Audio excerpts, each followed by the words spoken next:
You're watching CBS News Los Angeles, The Rundown.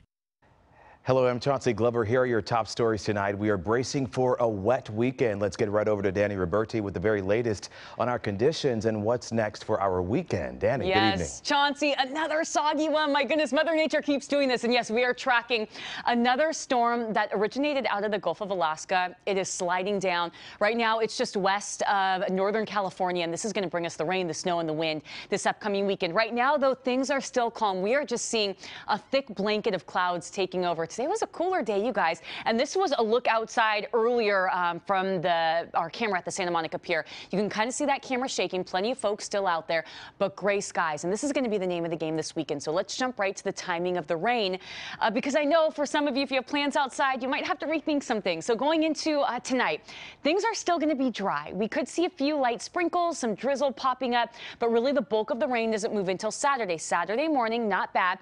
A few light showers popping up. These are some prefrontal showers developing ahead of that front. That's going to be the case at 11:30. A little bit more of that through Ventura County. But here's a look at that cold front, that main front that's going to start moving through. This is early in the afternoon on Saturday. So right around 1:30, going into about 3:30. This is when the heavier rain starts moving into Ventura County and also into LA County, Santa Clarita Valley, Lancaster. You're getting in on this. Well, fast forward to 4:15. We've got some showers through the Inland Empire, even into Orange County. But here comes the heavier stuff into downtown Los Angeles by 5:15.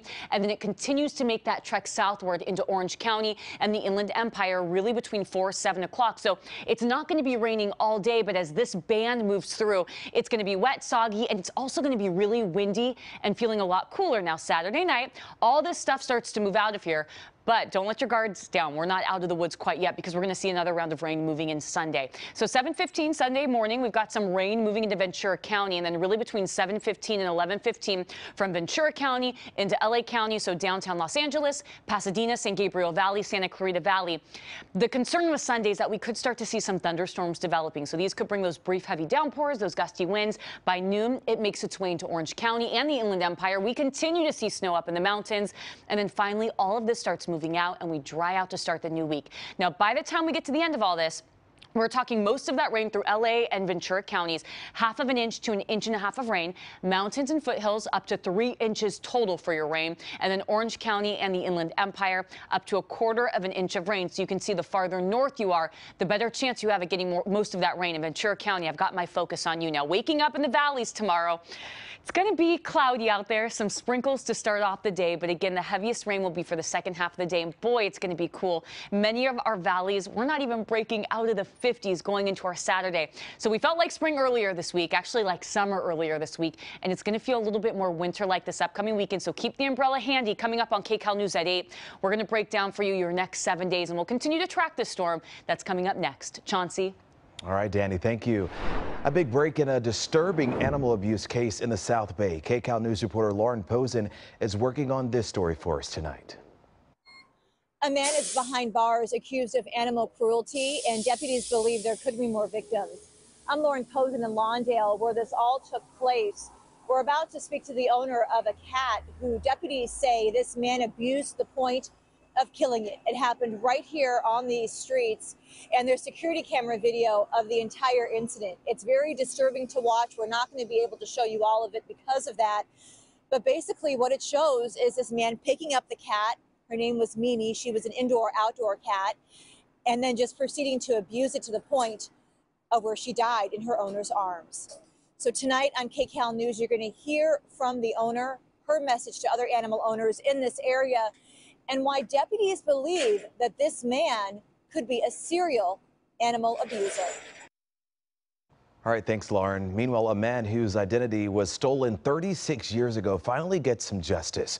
An LA Superior Court judge vacated the conviction of William Woods. He spent nearly 2 years locked up, including a stint in a psychiatric hospital for a crime he didn't commit. Woods pleaded no contest to identity theft and false impersonation back in 2019.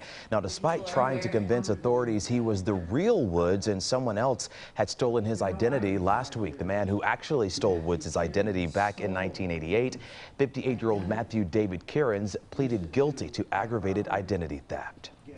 Well, heightening tensions tonight in the Middle East after a recent attack on Iran's consulate in Syria. The U.S. says Iran could launch a retaliatory strike against Israel. KCAL News reporter Erica Brown has more tonight on how the Pentagon is now responding. As Israel braces for a possible imminent attack by Iran, President Biden issued a warning to Tehran. Don't. Saying he didn't want to discuss secure information, the president said he expects that Iran will attack Israel sooner rather than later. We are devoted to the defense of Israel. We will support Israel. We will help defend Israel, and Iran will not succeed. A spokesperson for the IDF says Israel is also prepared to go on the offensive if attacked and strike with a variety of capabilities. The current threat from Iran follows the April 1st strike that killed 7 Iranian military officers at its embassy in Damascus, Syria. Joint Chiefs Chairman General Charles Q. Brown Jr. spoke about the situation on CBS Mornings. We're doing